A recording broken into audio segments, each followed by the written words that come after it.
তো বন্ধুরা, তোমরা দেখতে পাচ্ছ কি সুন্দর হয়েছে আমার ঝোলটা। তো তোমরাও একবার এইভাবে করে চেষ্টা করবা। আজকে আমি পাঙাশ মাছের ঝোল করবো। এখানে আমি গোটা জিরে দিয়ে দিচ্ছি কটা, তারপরে আমি গোটা জিরে দিয়ে দিচ্ছি পরিমাণ মতন, সব কিছু দেবে তোমরা। তারপরে আমি এখানে শুকনো লঙ্কা দিয়ে দিচ্ছি 4টে। তো এখানে আমি লঙ্কার বীজগুলো ফেলে দিচ্ছি, তোমরাও পারলে ফেলে দেবে, ফেলে দিলে ভালো হয়। তারপরে বন্ধুরা আমি একটা পেঁয়াজ দিয়ে দিচ্ছি, তারপরে আমি গোটা রসুন একটা দিয়ে দিচ্ছি, তোমাদের পরিমাণ মতন তোমরা মশলা করে নেবে। আমি আদা দিয়ে দিচ্ছি, এখানে হলুদ উপকরণ দিয়ে আমি মশলা করে নেব। তো তোমরা এখানে টমেটো অ্যাড করতে পারো, তো আমাদের ঘরে টমেটো ছিল না, তো আমি টমেটো দিতে পারিনি। তো তোমরা এখানে টমেটো দিতে পারো, তাহলে ভালো হবে। আমার মশলা হয়ে গেছে, দেখো কি সুন্দর হয়েছে। দেখো এরকম ঘন হবে, কোনো দানা থাকা যাবে না। ভালো হয়েছে মশলাটা। আমি মাছের ঝোলে একটু আলু দেব। তো তোমরা আমি 3টে পরিমাণ মতো আলু দিয়েছি, তো তোমাদের পরিমাণ মতন তোমরা আলু দিবে, আলু দিলে ভালো হবে খেতে। তো বন্ধুরা দেখো কি সুন্দর মাছ এসেছে, তোমরা পিসটা দেখো। তো এটা আমি ভালো করে ধুয়ে নেব।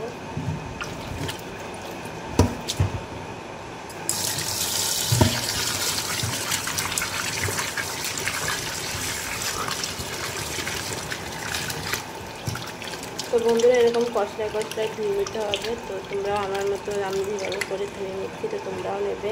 আর আমি প্রথমে এটা আগে থেকে ছাড়িয়ে নিচ্ছিলাম, তোমরাও আগে থেকে এরকমভাবে করে নেবে। বন্ধুরা আমার মাছ ধোয়া কমপ্লিট। তো দেখো আমার মাছটা এরকম সাইজ হচ্ছে, তো তোমরা এরকম ভালো সাইজ দেখে নেবে। তো দেখো এরকম, দেখো কি সুন্দর মাছটা, কি সুন্দর। তো চলো রান্না দেখাই। তো মাছে আমি লবণ দিয়ে দিচ্ছি, পরিমাণ মতো লবণ দিয়ে দেবে তোমরা। তো তারপরে আমি এখানে হলুদ অ্যাড করব। তো তোমাদের প্রয়োজন মতন হলুদ অ্যাড করবে। তারপরে আমি এই কাঁচা মাছের ভিতরে একটু তেল দিয়ে দেবো, কারণ এটা অনেক ছিটায় মাছ দিলে, তো তেল দিলে ছিটাবে না। তো এটা আমি ভালো করে এখন মাখিয়ে নেব।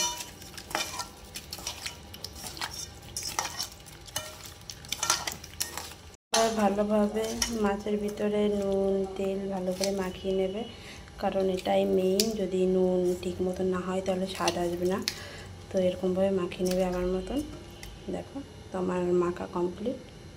বন্ধুরা এখানে আমি আগে থেকে তেল দিয়েছিলাম, তো তেলটা গরম হলে আমি মাছটা দিয়ে দেবো। তো তেলটা ভালোভাবে গরম না হলে হবে না, তাহলে মাছটা লেগে যাবে। তো তেলটা আমি ভালো করে গরম করে নেব, তোমরাও ভালো করে গরম করে নেবেন। বন্ধুরা আমার কড়াইটা গরম হয়ে গেছে, এখন আমি মাছটা দিয়ে দেবো। আমি মাছটা দিয়ে দিচ্ছি।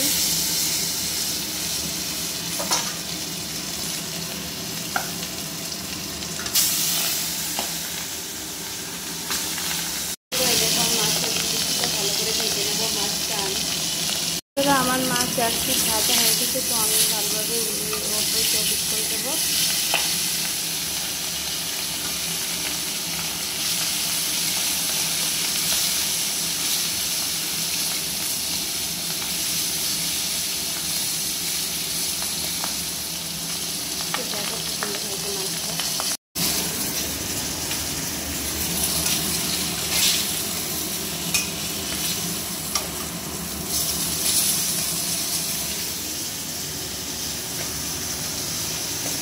বন্ধুরা এখানে আমি এখন আলুটা ভাজে নেব। তো কড়াই গরম হয়ে গেছে, আমি তেলটা দিয়ে দিচ্ছি। তেলটা গরম হয়ে গেছে, এখানে আমি এক এক করে আলুটা ছাড়বো।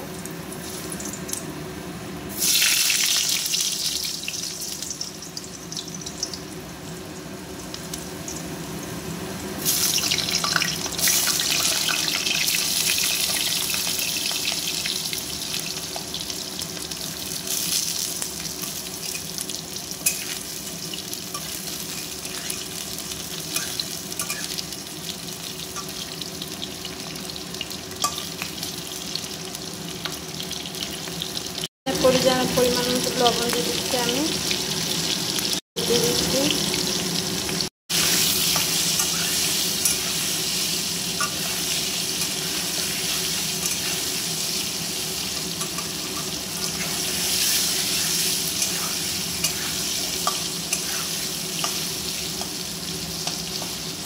এটা আমি মিডিয়াম আঁচে ভালো করে ভেজে নেব।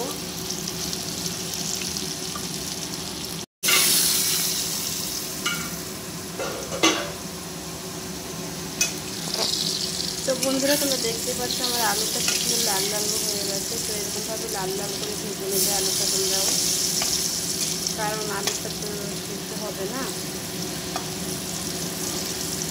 তো তোমরা এইভাবে আলুটা ভেজে নেবে।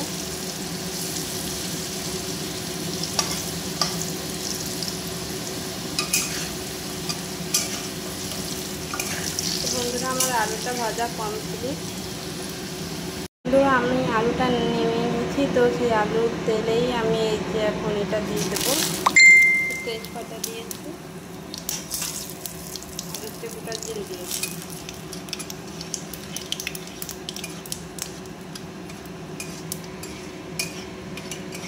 তো এটা ভালোভাবে করে লাল লাল করে ভাজতে হবে।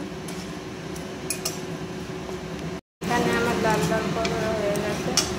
এই মশলার ভিতরে আমি আগে থেকে করে রাখা সেই মশলাগুলো দিয়ে দেবো।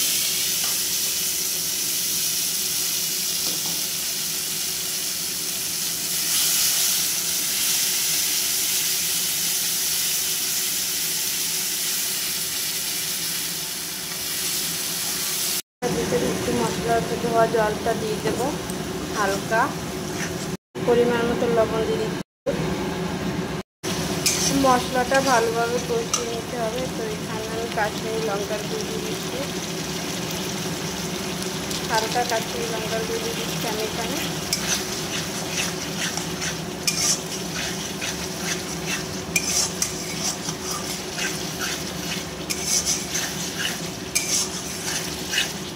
তো এটা ভালো করে কষিয়ে নিতে হবে। তোমরা দেখতে পাচ্ছ আমার মশলা কষানো হয়ে গেছে। এখানে এখন আমি আলুটা দিয়ে দেবো, ভাজা আলুটা দিয়ে দিচ্ছি। তো এটা দিয়ে ভালো করে নিয়ে নেব।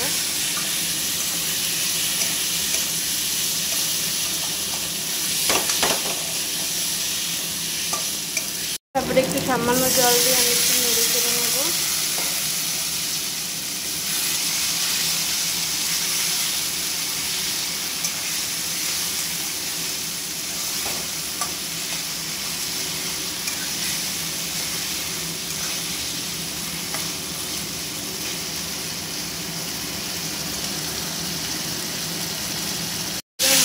দিয়ে আলুদের ভালোভাবে কষানো হয়ে গেছে। তো এখানে আমি পরিমাণ মতন জল দিয়ে দেবো। তো তোমাদের পরিমাণ মতো তোমরা জল দিয়ে দেবে। তো তোমরা যেটুকু জল খেতে চাও সেটুকু দেবে। ঝোলটা আমি কারণ একটু ঝোল ঝোল রাখবো, তার কারণে একটু জল দিয়ে দিলাম। তোমাদের পরিমাণ মতন তোমরা জল দিয়ে দেবে। তো বন্ধুরা তোমরা দেখতে পাচ্ছ কি সুন্দরভাবে বলক উঠে গেছে। তো এখন মাছটা আমি দিয়ে দেবো।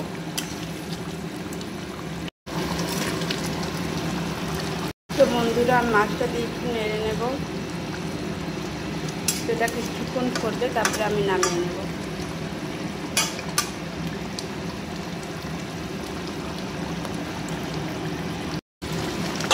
তো বন্ধুরা মাছের ঝোলটা হয়ে গেছে। তো দেখো সব কিছু ভালোভাবে সেদ্ধ হয়ে গেছে। তো তোমাদের একবার চেক করে দেখাচ্ছি। তো দেখো, তো এখন আমি নামিয়ে নেব। তো যদি ভিডিওটা ভালো লাগে বন্ধুরা লাইক কমেন্ট শেয়ার করে দিও।